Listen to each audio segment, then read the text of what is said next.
I mean, this is going to save you some money. You get a chance to play. You kind of see what it's all about.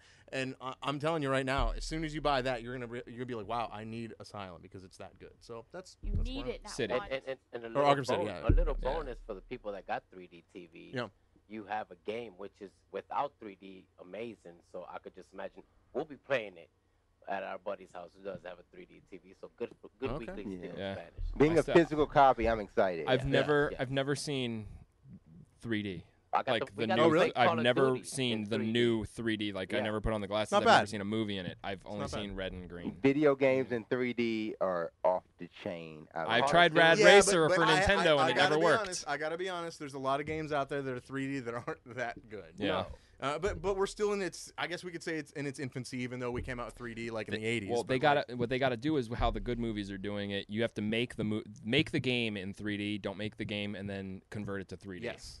Like movies too. Yes. If you're gonna make it in 3D, film it in 3D. Gotta say though, speaking of movies, G.I. Joe was about to come out like around nowish, and it was pushed back a year because they're making a 3D version. So now they're adding 3D scenes. They're adding 3D. Well, they have to make it. That's a big difference. They have to add a lot. No, they're converting the movie to 3D, like Wrath of the Titans. To just throw in a couple 3D scenes isn't worth it. That's exactly what they're doing, though. Why would they? Then you're wearing the glasses for, or is it gonna be like Spy Kids? The icon will flicker. Put your glasses on. It's the same thing that they did with Batman, the Dark Knight, the first Dark Knight one. Batman Begins or the Dark Knight? The Dark Knight. Was in 3D? When they made it for IMAX, they only shot 6 scenes total in IMAX. Like 15 minutes of that movie was the IMAX point. That was it. Yeah, but that's what they're doing. That's the same thing they're doing when they're taking G.I. Joe away. They're only talking about more scenes. But they're not IMAX redoing that. is different because IMAX scenes are in the new Ghost Protocol, Mission Impossible. We are going to pick up this conversation when we get into some. We're going to play the Wii. We're going to play the Wii again, and because of it is the time for the Olympics. Sports again. We still have it, and we want to. Now that Rochelle's here, I think she's going to get a kick. Yeah, you know what? I'll step out. It doesn't matter. I think we all should play. We should all play. I think you're going to like this episode of the games that we play. Yes. I want to be a part of it. Please be a part of it. Be a part of it. But yeah, let's pick that conversation up while we play. Okay. I like that idea. Do you approve? I do. I approve. What are we playing? You guys actually haven't said that. Yeah, I'm kind of digging Street Fighter. Yeah, Mario and Sonic at the 2012 London Olympic Games. Makes sense. I like that. Totally relevant. Good to go? So until then. I'd like to say happy birthday to a really good friend of mine, StarCraft 2. It's in its terrible twos now. StarCraft 2. I thought this was a real happy birthday. For a second. Sorry. But until next week, next Thursday, we broadcast every Thursday night, 8 p.m. But until then, you can find us on Facebook, facebook.com/1Life2Play. Twitter, it's at 1Life2Play. And please add me on the Xbox as well. My Xbox gamer tag is Spanish 1L2P. Verlaine, what's yours? Unknown, UNPWN. UNPWN? Unknown. I'm unknown. Unpwned? Okay. Or you can't pwn me. No pwning allowed. And Lou, what's yours? Mine is King Louis. He's not a gold member yet. But he's not? Okay. We're going to make a show. We're going to make a show tag so that it's going to be easy and we all just... we'll all have you know what I actually think? When he becomes a gold member, we have to actually have a full segment just, bring him into the fold. Welcome him in. Okay, we'll get to that. A big welcome. Until next Thursday. On PSN, you can find me at P, crooked letter P, by the way. And I got a treat for you guys at the end of the show. It's for you guys there up front. I got a little video for you. You guys like that the new game that's coming up, Sleeping Dogs, comes out later this month. Oh, okay. We got a little dev diary showing the other things that you can do besides just shooting around. You actually do some police investigating. This better be good because I don't have that surprise kind of thing. I know. It's pretty good. It's pretty good. So we'll get to the video, but before we get to the video, we have to say what? Game on! Game on.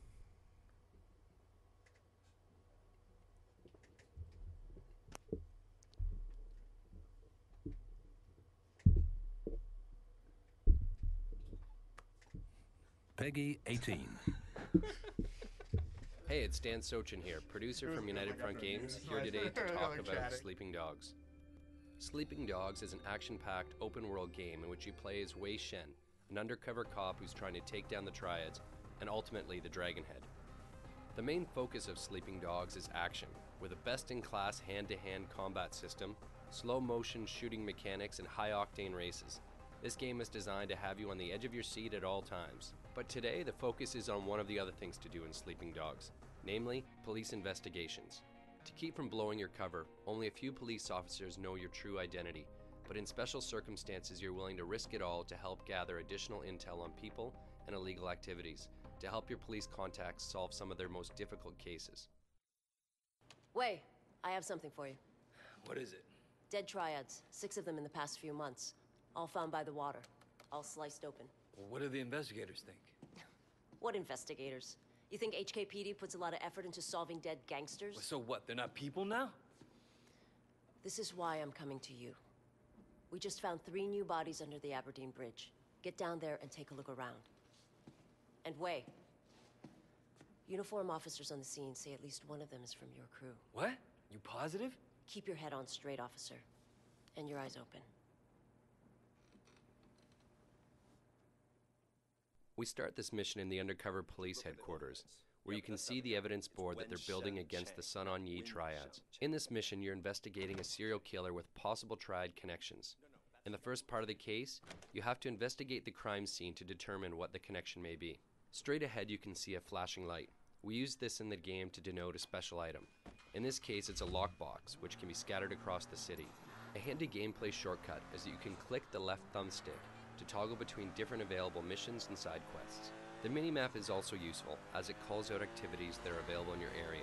Blue shields are drug busts, yellow circles are favors, orange flags are races, green icons are main story missions, and dark blue icons are police cases.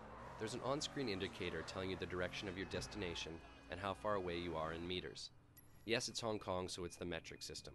But note that the direction is as the crow flies, not necessarily when you need to turn. We have some on-screen arrows above the road that assist with that. To gain access to key locations during a police investigation, Wei requires a disguise. Cops tend not to share too many details with triad thugs, and Wei isn't keen to share with many that he's a cop. So in this instance, he grabs a police outfit to fit in with the other officers patrolling the area. The dialogue system includes a feature we call Fast Talk, where you have to time a button press during a dialogue to convince a character to allow you to do something, while also not blowing your cover. No! Is there a bomb? Could go off at any minute. I'm guessing the blast won't go more than a few hundred meters. Excuse me, I forgot something in my car.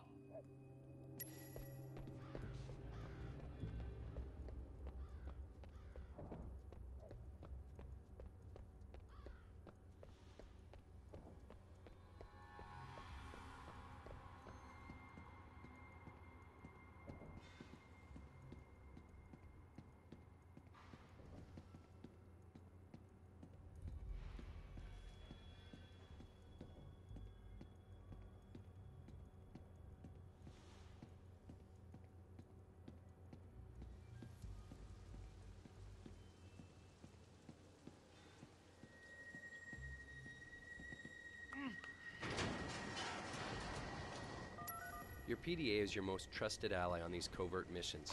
Here you'll need it to take pictures of the bodies to report back to Inspector Jane Teng. You'll also need to search the bodies to look for clues.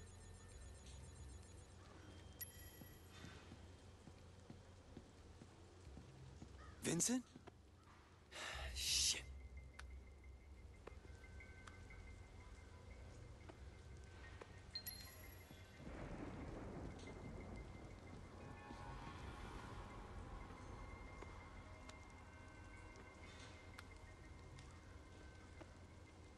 Son of a bitch. Someone did surgery on these guys.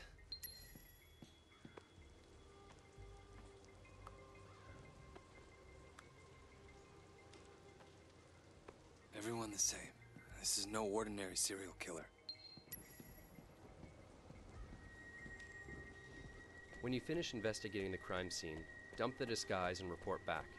You'll then unlock the next stage of this investigation. You press up on the D-pad to access your PDA.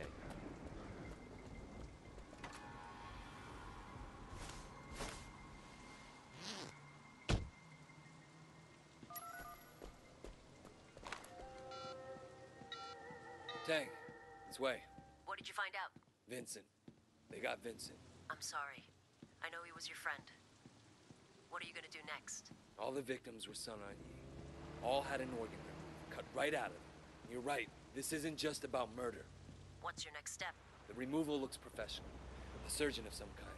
I'm gonna look into the hospital records. If somebody's stealing organs, they gotta be using them for something. All right. Keep me informed. In this case, you found out that the killer harvested organs. Time to head to the hospital and find out what's going on. Wei is going to need a disguise to get through the hospital unnoticed. Paging Dr. Wei. What do you have right now? Another hit and run. Poor guy got thrown right across the road. What's wrong with the drivers these days? We've placed ambient conversations throughout the world that we call sprinkles. They often talk about things that you've recently done. In this case, they're speaking about a rash of hit-and-run accidents, basically referring to the player causing havoc in the city. You in the habit of challenging doctors, nurse? I'm saving lives. What are you doing here? So sorry, doctor. Once you've convinced the nurse that everything is fine, you need to hack into the hospital computer.